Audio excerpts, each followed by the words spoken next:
कामाला चालना मिळाली आणि आज शेवटच्या बहुतेक कामाला सुरुवात होते. मित्र हे मला या निमित्त आपल्याला सांगितलं पाहिजे.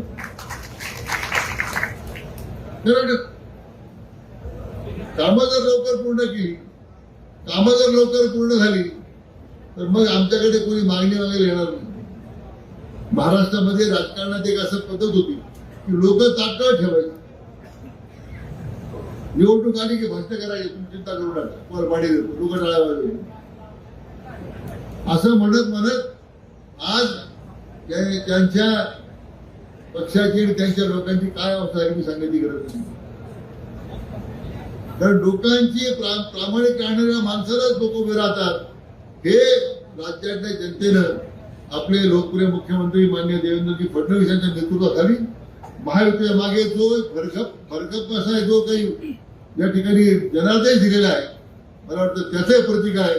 दुष्काळ भागाला पाणी द्यायचं काम फक्त आणि फक्त आमचे देवाभाऊ करू शकतात, हे आता लोकांनी मान्य करू. आणि त्याचं नेतृत्व या भागात जे आमचे गोपीनाथ पडळकर करतात.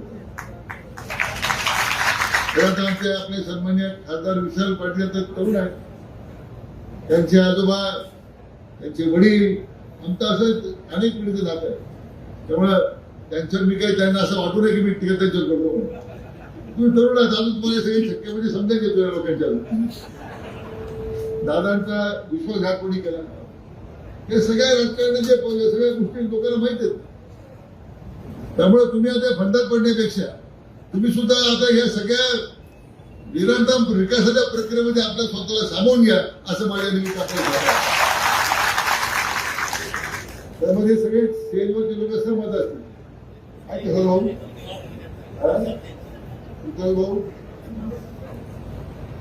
कारण शेवटी प्रवाहाच्या विरुद्ध जाऊ केवळ सत्यकर्ता म्हणत नाही मी, तर आज आपल्या देशाचे नेतृत्व विश्व नेते आदरणीय प्रधानमंत्री नरेंद्र मोदीजी करताय. यावर तुम्हाला काय वाटते कमेंट बॉक्समध्ये लिहा.